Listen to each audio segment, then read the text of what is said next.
പത്തനംതിട്ട അടൂർ മിത്രപുരത്താണ് അപകടം. KSRTC bus ലോറിയിൽ ഇടിച്ചാണ് അപകടമുണ്ടായത്. 10 പേർക്ക് പരിക്കേറ്റു.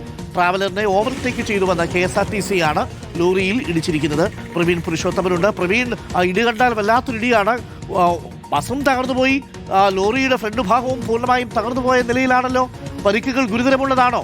ഇടിയുടെ ദൃശ്യം കാണുമ്പോൾ വല്ലാതെ ഭയം തോന്നുന്നു.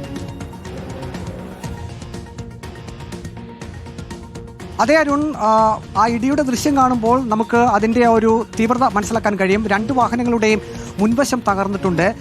ഇതിൽ പരിക്കേറ്റ ആളുകളെ ഉടൻ തന്നെ ആശുപത്രിയിലേക്ക് മാറ്റിയിട്ടുണ്ട്. KSRTC ഡ്രൈവറുടെ കാലിന് പരിക്ക് ഏറ്റിട്ടുണ്ട്. പക്ഷേ ഈ പരിക്കേറ്റ ആരുടെയും പരിക്ക് അല്ലെങ്കിൽ ആരോഗ്യ പ്രശ്നങ്ങൾ അത്ര ഗുരുതരമല്ല എന്നാണ് നമുക്ക് മനസ്സിലാക്കാൻ കഴിയുന്നത്. ഇന്ന് രാവിലെ ചെറിയ ഒരു ചാറ്റൽ മഴയൊക്കെ ഉണ്ടായിരുന്നു. MC റോഡിൽ സ്ഥിരം അപകടം നടക്കുന്ന ഒരിടം കൂടിയാണ് അടൂർ മിത്രപുരം എന്ന ഭാഗമുള്ളത്. അവിടെ വെച്ചാണ് അതേ അപകട സ്പോട്ട് അല്ലെങ്കിൽ അപകടങ്ങൾ കൂടുതൽ നടക്കുന്ന ആ സ്ഥലത്ത് വെച്ച് തന്നെയാണ് ഇപ്പോൾ അപകടം സംഭവിച്ചത്. ഇന്ന് രാവിലെ 7 മണിയോടെയാണ് ഈ അപകടം സംഭവിച്ചത്. വളരെ പെട്ടെന്ന് തന്നെ നാട്ടുകാർ അവിടേക്ക് രക്ഷാപ്രവർത്തനത്തിന് എത്തി. പരിക്കേറ്റ ആളുകളെ ഉടൻ തന്നെ സമീപത്തെ ആശുപത്രിയിലേക്കൊക്കെ മാറ്റിയിട്ടുണ്ട്.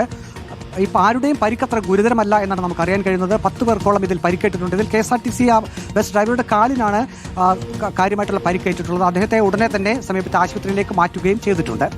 അരുൺ, ഓക്കെ, വല്ലാത്തൊരു അപകടമാണ് അവിടെ സംഭവിച്ചിരിക്കുന്നത്. ആ ബസും ലോറിയും അതിൻ്റെ ദൃശ്യങ്ങൾ കാണുമ്പോൾ തന്നെ നമുക്ക് അല്പം ഭയമുണ്ടാവും. കാര്യം ഏകദേശം ഇടിച്ച് തകർന്ന് തരിപ്പണമായി കഴിഞ്ഞു.